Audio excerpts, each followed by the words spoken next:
మిత్రులందరికీ నమస్కారం. మిత్రులారా, ఈ రోజున మనం దేశవాళీ అటుకులు ఏవైతే ఉన్నాయో, మనం 27 రకాల దేశవాళీ వడ్లను మనం పండించాము.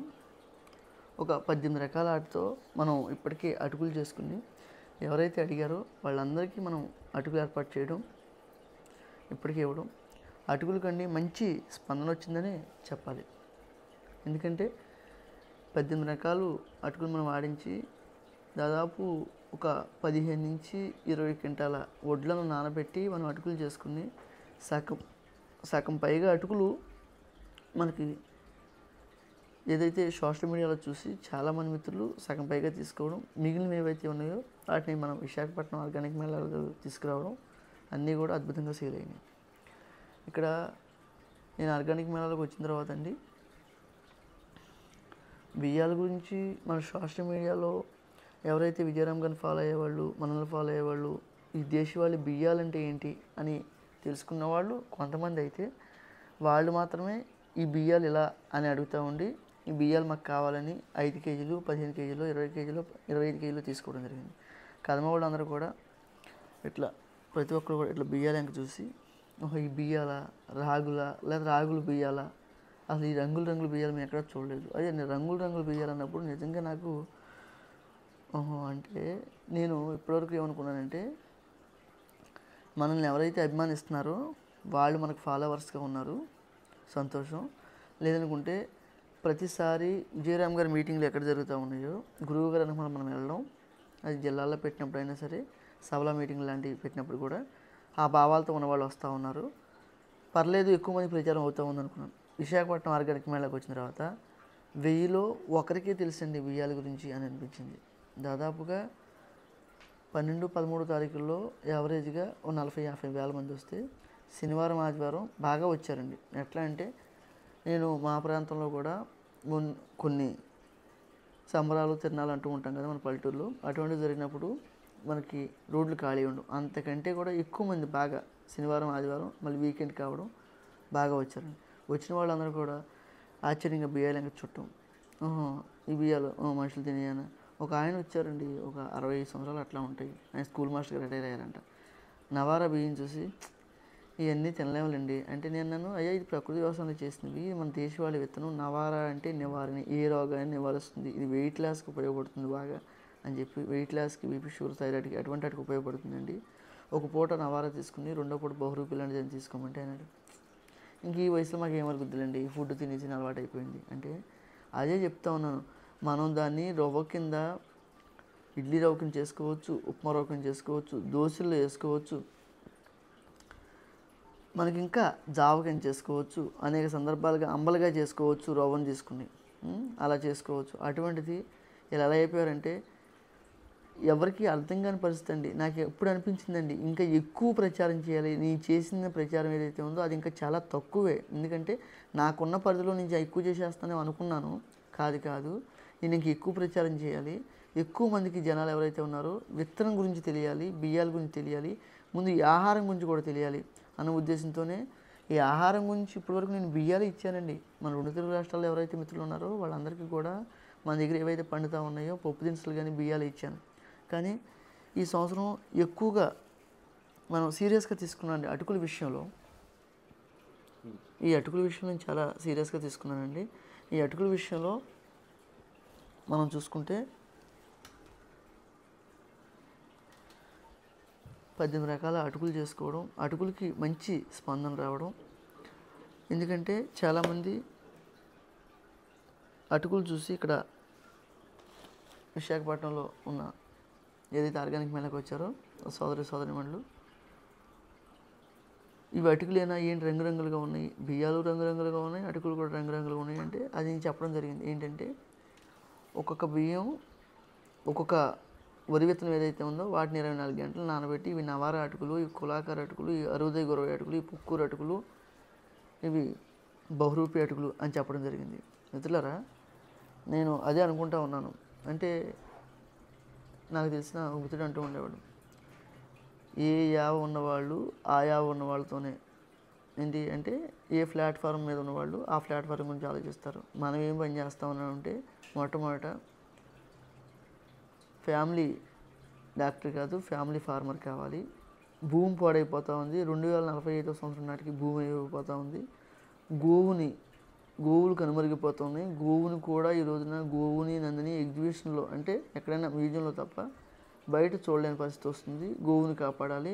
ఎవరైతే ఇప్పటికే బీపీ, షుగర్, థైరాయిడ్ అనేక ఇబ్బందులు పడుతూ ఉన్నారో వాళ్ళందరికీ కూడా మంచి ఆహారం అందించాలని భావాలతో మనం పనిచేస్తూ ఉన్నాం. కానీ ఇప్పుడు ఏమైపోయిందంటే కొంతమంది కుదిరి చేసుకునేవాళ్ళు కొంతమంది ఉంటే 1000లో ఒక ఇద్దరు, కుదరక పనిచేయని వాళ్ళు కొంతమంది ఉంటే, కుదిరినా సరే ఇవన్నీ మేము చేయలేము అనేవాళ్ళు బద్దకించి మానేసేవాళ్ళు కొంతమంది ఉన్నారు.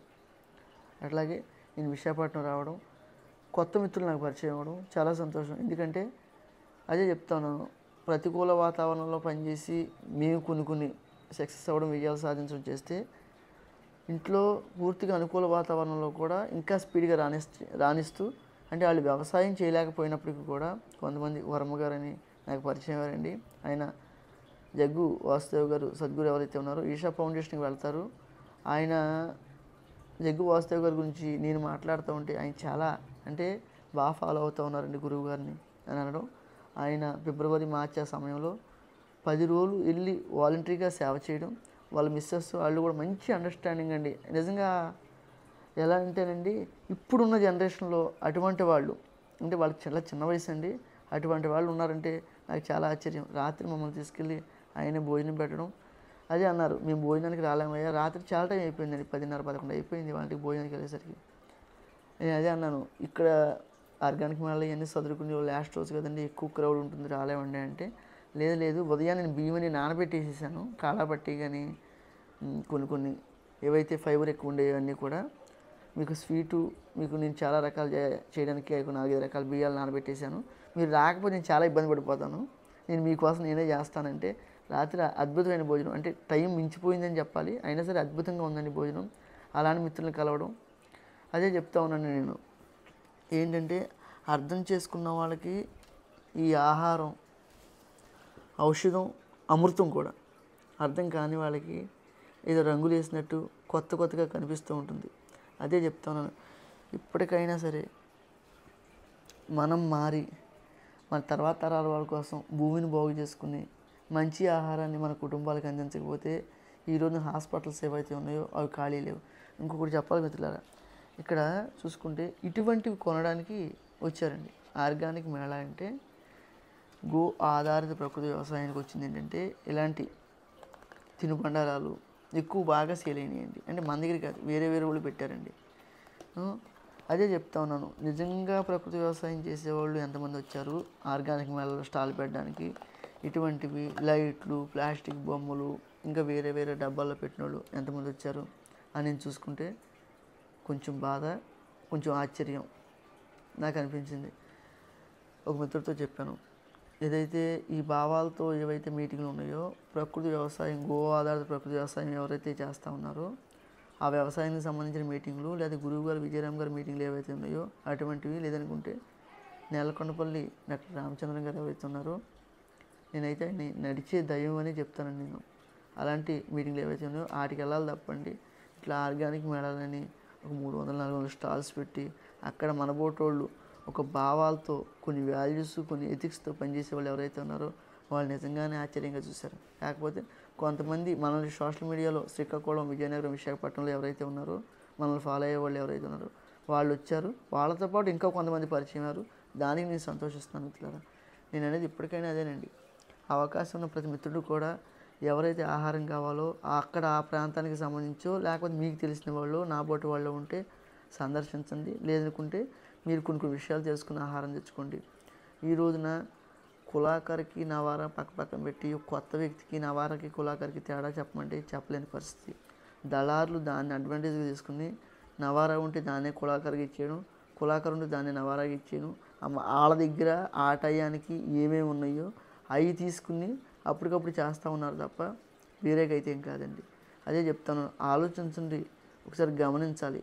ఎందుకంటే ఏం ఆహారం తీసుకుంటా ఉన్నాము. ఈ రోజున చెప్తా ఉన్నారు, నేను అటుకులు వీడియో పెడితే ఒక మిత్రుడు కామెంట్ చేశారంటండి, నేనైతే చూడలేదు, అది మా మిత్రుడు చెప్పారు. వీటికంటే కూడా కొర్రలు, సామలు, అండుకొర్రలు ఎక్కువ ఫైబర్ ఉంటుందని, నవారాలో ఎంత ఫైబర్ ఉంటుందనేది 14.3, 14.4, 14.6 దాకా నవరాల ఫైబర్ ఉంది. మన రాజముడి ఏదైతే ఉందో రాజముడిలో కూడా అద్భుతమైన ఫైబర్ ఉంది.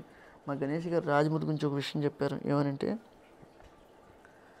రాజముడి పాలిష్ చేసి తింటే ఏవైతే మన బీపీటీ సోనా మసూరి ఉంది కదండి, వాటికి రాజముడికి పెద్ద తేడా లేదు.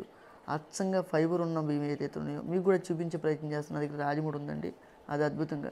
ఎందుకంటే నాకు కూడా మొన్న బ్యాక్ పెయిన్ వచ్చినప్పుడు రాజముడి తిన్నాక కాస్త సెట్ అయిందని చెప్పాలి. అదొక అద్భుతమైన బియ్యం అండి. అట్లాగే మాపల్లి సాంబ ఏదైతే ఉందో అది అద్భుతమైన బియ్యం. అది గింజ కూడా చూస్తే అండి, అది మిల్లులో ఆడడానికే భయపడ్డాడండి. మిల్లింగ్ చేసి అతను ఎవరైతే డ్రైవర్ ఉన్నాడో, మిల్లింగ్ చేయడం, అమ్మో ఇంతలా ఉందేంటండి, ఇంతలా ఎంత బాగుందేంటండి అని. అటువంటి అద్భుతమైన బియ్యాలు ఉన్నాయండి. ఈ రోజున కొర్రలు, అండు కొర్రలు, సాములు, ఊదలు, రాగులు నేను ఏటిని తప్పుపట్టనండి. ఎందుకంటే ప్రాంతాన్ని బట్టి, ఆయా వర్షపాతాలను బట్టి పండిస్తూ ఉంటారు. ఇప్పుడు రాయలసీమ, కర్ణాటక ప్రాంతాల్లో అవి వర్షాధారం మీద మాత్రమే పండుతాయి. అక్కడ నీరు చాలా తక్కువగా ఉంటుందండి. నీరు లేకపోయినా పండుతాయి, చాలా తక్కువ నీళ్ళతో పండుతాయి. అదే కనుక మనం వరి పండించాలంటే 1 నుంచి 5,000 లీటర్ల నీళ్ళు అయితే 1 కేజీ వడ్లు పండుతాయి. అదే చెప్తా ఉన్నాం, ప్రాంతాన్ని బట్టి పండిస్తూ ఉన్నామండి. మన దేశవాళీ కొర్రలు, అండుకొర్రలు అంటే దేశవాళీ విత్తనాలు, మరి లక్షల సంవత్సరాల నాటికి విత్తనాలు ఉన్నాయి కదండి. అవి ఎక్కడి నుంచి వచ్చినాయి? మయాన్ని ఏమైనా పుట్టించారు? ఇదేమి హరిత విప్లవం వచ్చిన తర్వాత పుట్టించడం కాదు కదా.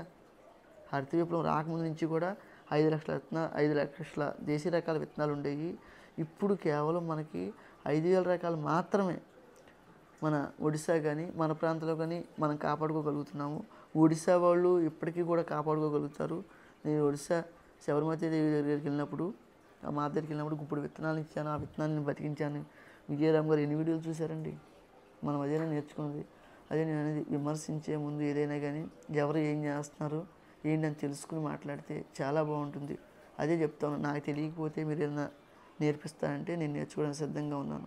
లేదు మీకేం తెలియకపోతే నన్ను అడిగితే నాకు తెలిసిందే ఉంటే మీకు చెప్పే ప్రయత్నం చేస్తానండి. నమస్తే.